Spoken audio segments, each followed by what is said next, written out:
Hello, women in engineering. I am so incredibly excited and honored to be able to spend a few moments with you today to celebrate you, to celebrate all the amazing things that you have done to impact our entire society and our world as women in the engineering field. Now, my role here today is to help empower you. I want you to be able to empower other women to grow, to become the engineers and the superstars that we need in the world today. So I want to start off with a question. Some self-reflection that a lot of times as women, we don't take the time to do. I want you to think about one of the biggest challenges that you faced this year as a woman in the engineering field. How did you feel when you initially learned about that challenge? Was it a little scary? Possibly. But more importantly, how did you feel when you overcame that challenge? Did you feel proud of yourself, confident, ready to take on the world? Well, I'll tell you one thing, ladies.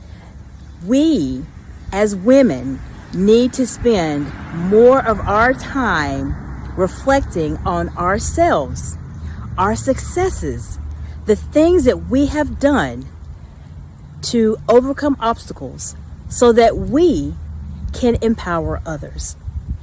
What I've found a lot of times is that as women, particularly in the engineering field, we are all so very busy.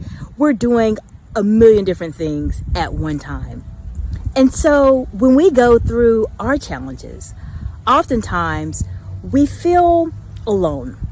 We feel like no one is there to support us. No one's going through what we're going through. But guess what, ladies?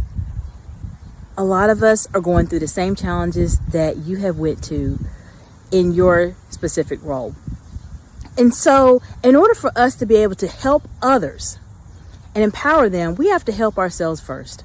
I give this analogy all the time as it relates to women. And that analogy is this. If you've ever flown on an airplane, which many of you, as busy and talented as you women are, I'm sure that you've traveled some. But if you have flown on an airplane, what is the first thing that the pilot tells you to do if the plane is going to have some issue? They tell you that you have to put on an oxygen mask on yourself first before you try to help other people. And so I want you all to take a few moments to really think about yourself.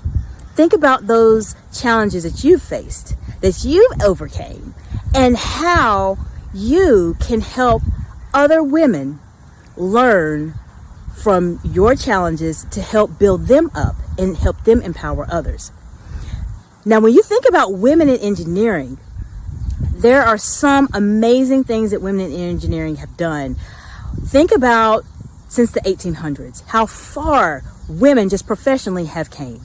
And a lot of that has to do with you and your family, other individuals that have taught you.